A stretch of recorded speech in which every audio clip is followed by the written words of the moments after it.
Selanjutnya kita masuk ke pengukuran. Fisika tidak pernah lepas dari yang namanya pengukuran ya, karena untuk membuktikan suatu yang sudah pernah kita bahas kemarin untuk metode ilmiah. Jadi pasti suatu besaran itu ada yang perlu diukur. Tuh, baik menggunakan alat ukur maupun yang lainnya atau melakukan pengamatan. Jadi pengukuran itu membandingkan nilai suatu besaran yang diukur menggunakan besaran sejenis yang ditetapkan sebagai satuan.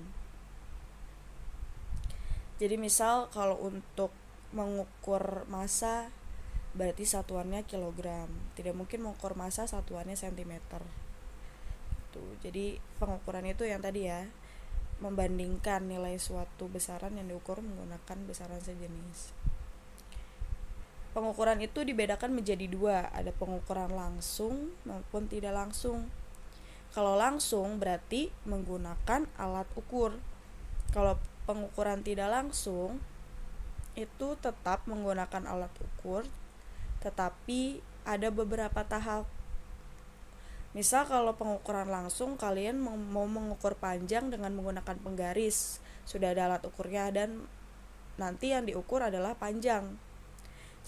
Pengukuran tidak langsung itu misalnya contohnya kalian akan mengukur massa jenis. Massa jenis itu kan rho sama dengan massa per volume. Berarti kalian harus mengukur massanya dulu berapa gram atau kilogram. Kalau volumenya misalnya meter kubik atau sentimeter kubik seperti itu. Jadi ada beberapa proses tidak langsung rho-nya itu mendapatkan hasil gitu. Makanya di sini disebutkan pengukuran tidak langsung. Jenis-jenis alat ukur ini Ibu contohkan aja ya. Sebenarnya banyak ya jenis-jenis alat ukur. Nah, di sini ada alat ukur panjang. Ibu contohkan penggaris, jangka sorong, mikrometer skrup. Kemudian alat ukur massa, itu ada neraca dan timbangan. Kemudian alat ukur waktu, ada stopwatch dan arloji. Arloji itu jam ya. Ada alat ukur suhu, termometer. Oke. Alat ukur kuat arus, ada ampermeter dan multimeter. Multimeter itu namanya multi ya, jadi banyak yang bisa dia ukur. Ada voltasenya, bisa mengukur tegangannya, arus dan hambatannya.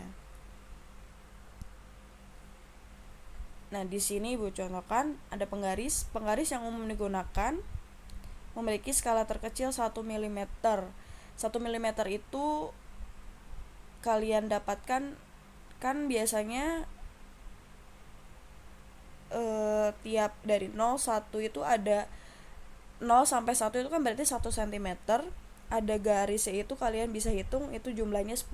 Berarti 1 cm dibagi 10 itu 0,1 cm atau besarnya sebanding dengan 1 mm. Maka di sini skala terkecilnya adalah 1 mm sehingga ketelitiannya itu 1 mm juga. Ini umum ya penggaris yang biasa kalian lihat dan kalian punya di rumah.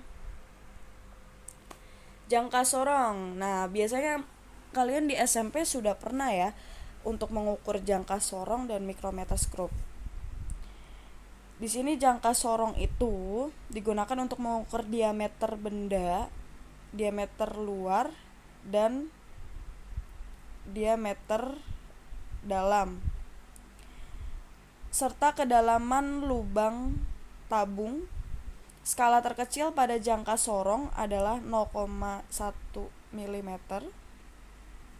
sehingga ketelitiannya adalah 0,1 mm.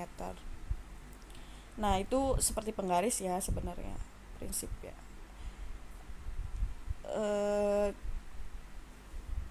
Di sini ada bagian-bagiannya sudah lengkap. Biasanya yang di rahang ada rahang luar, ada rahang dalam. Kalau rahang luar berarti untuk mengukur diameter luar. Kalau rahang dalam berarti untuk mengukur diameter dalam.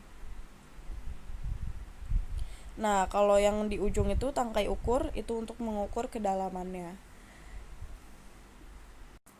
Selanjutnya micrometer screw. Kalau micrometer screw bedanya dengan jangka sorong, dia micrometer screw itu digunakan untuk mengukur ketebalan benda yang tipis, biasanya seperti kertas, lempeng kuningan atau lempeng aluminium seperti itu. Maka di sini dibutuhkan ketelitian yang lebih tinggi. Kenapa tadi batas ketelitian untuk jangka sorong diubah ke sentimeter? Karena umumnya diameter itu bersifat lebih besar ya, maksudnya seperti diameter tabung atau yang lainnya umumnya digunakannya adalah sentimeter.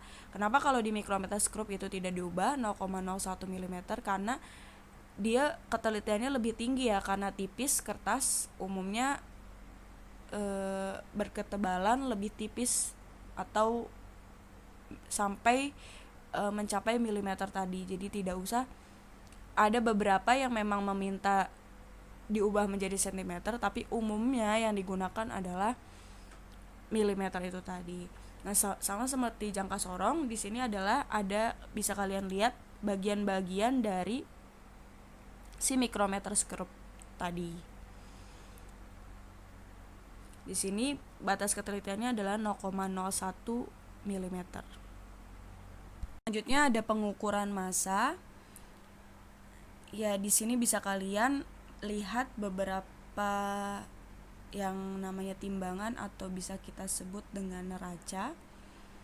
Kayak ada neraca, nanti ada neraca Ohaus atau ada neraca 3 lengan dan 4 lengan. Ada timbangan digital, ada timbangan badan ya, dan neraca analitis. Ini umumnya beberapa sudah kalian pernah lihat ya di kehidupan sehari-hari, apalagi untuk timbangan badan dan timbangan digital ya. Ya, di sini Ibu bahas untuk massa itu ada neraca Ohaus. Ini kenapa disebut neraca Ohaus? Karena yang menemukan juga ilmuannya bernama Ohaus.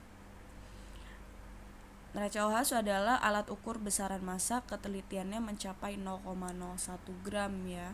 Ini biasanya digunakan untuk praktikum, ada di lab.